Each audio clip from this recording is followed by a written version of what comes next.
What is the greatest ducat? I'll do it myself in history.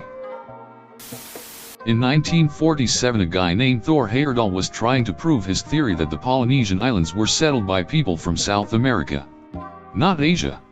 Nobody believed him because it was thought that crossing such a large ocean with the technology they had back then was impossible. So he decides to build a boat using only the tools and materials available at the time these migrations took place. And then he sailed that boat across the Pacific Ocean, nearly dying in the process, but ultimately making it to the Polynesian islands. Maurice Hill even invented over 40 vaccines during his career in the pharmaceutical industry. In 1963, his oldest daughter caught the mumps. He cultured a sample from her, developed a vaccine, and injected it into his younger daughter. That vaccine is still in use and has saved millions of lives.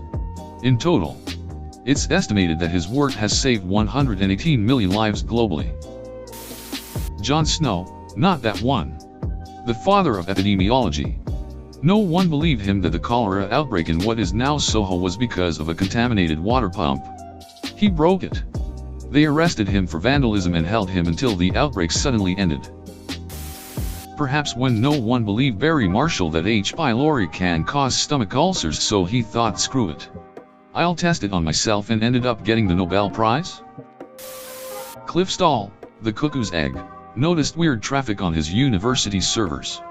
No one believed him that there was any risk occurring. Ended up uncovering a major hacking attempt to steal missile designs and basically created internet security. I think it was missile designs. It's been a long time. In 1888, Almon Brown Stroger, an undertaker, noticed he was losing a lot of business to the other undertaker in town. He found out that the other undertaker's wife was a telephone operator, and when she intercepted people asking to be connected to Stroger's funeral home, the operator would route the call to her husband's funeral home instead. 3 years later, Stroger patented the automatic teller exchange, a system which allowed telephone users to make calls without the need for human operators, single-handedly destroying an entire workforce. James Clerk Maxwell was idolized by Einstein as being the father of modern physics. Not only did he formulate the classical theory of electromagnetic radiation, but just for shits and giggles he calculated exactly what Saturn's rings were made from using pure mathematics. It wasn't until Voyager 1 and 2 passed by and took photos in the early 80s did we get confirmation that Maxwell was right. He then calculated how to take a color photograph in 1855. This was then achieved in 1861 and is recognized as the first ever color photograph. Probably the time Nando Paradou and Roberto Canessa decided they couldn't wait around any longer and legged it for 10 days across the Andes with no warm clothes, climbing gear, or food except some scraps of their dead friends stuffed into a sock. They finally found someone out in the middle of nowhere, Sergio Catalan, who rode horseback all night and then took a bus to get some help. The mountain climbers had come from the wreckage of a crashed plane that everyone had been looking for over 2 months. They needed help for the other survivors who were injured and starving. They saved 14 of their friends. Jonas Salk needed human subjects to test his polio vaccine. That's normally a long process, and he wanted to make the vaccine available as quick as possible, so he just experimented on himself. A man who was a tractor mechanic company owner made a good chunk of money and bought a Ferrari. He felt that the car wasn't as good as it could be, and it wasn't very comfortable. So he brought his complaints all the way to Enzo Ferrari, the owner of the company. Enzo insulted the man, saying a mere tractor mechanic didn't know how to make a sports car. That sparked a rivalry that lasts to this day.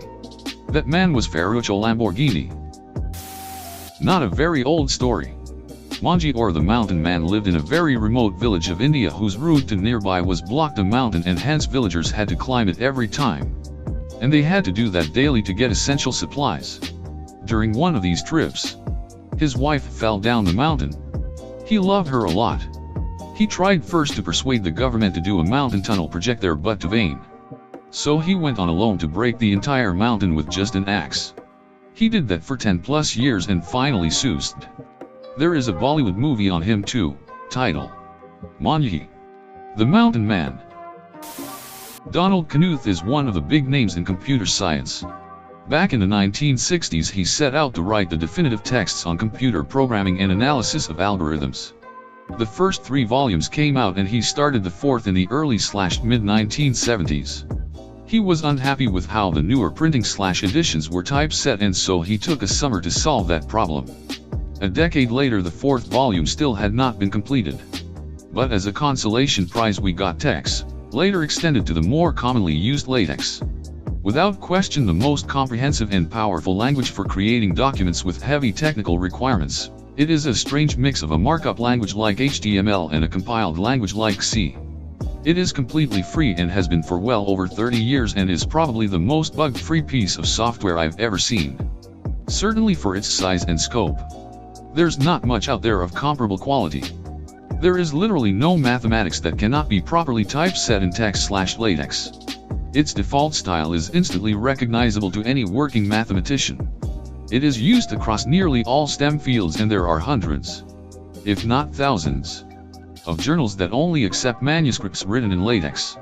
It wasn't until the early 2000s that drafts of the 4th volume started to appear. Nobody has seemed to mind.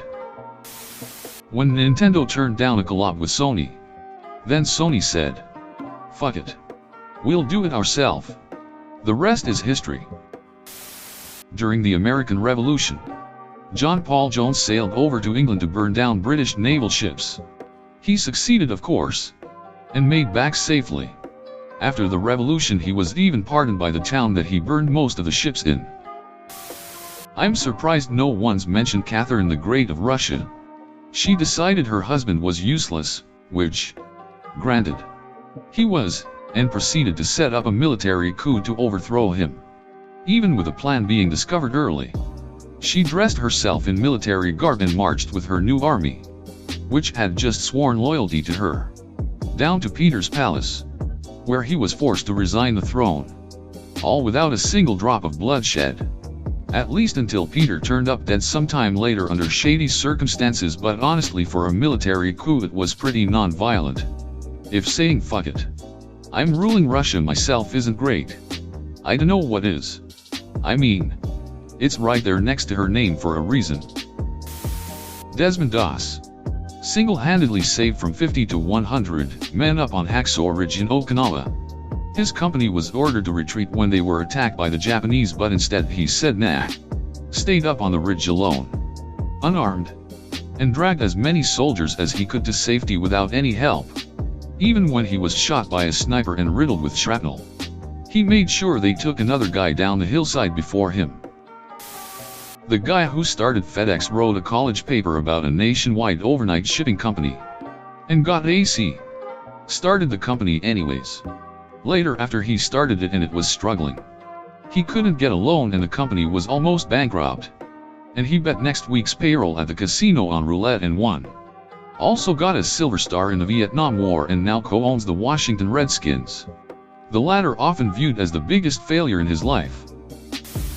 George Clooney bought his own spy satellite to prove the alleged crimes of an African warlords because nobody else would.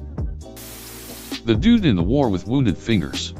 A doctor wouldn't amputate them, so he bit them off himself. Clara Lumley taking the stage at a union meeting in 1909 to declare a general strike after the older male union leaders told the working girls that there really wasn't a point in striking and it would be too hard. Just be patient and deal with it. So 20-year-old Clara interrupts them, climbs up on the stage, and shouts at the crowd that she's tired of just talk. Time to strike. And everyone went for it. Instant agreement of the workers. Wow. This got some attention. So editing to add that I dug up my old research. A translation of what she said, originally in Yiddish, was "I have listened to all the speeches and I have no further patience for talk. I, too, have worked and suffered. And I am tired of talk. I move that we go on general strike. Now."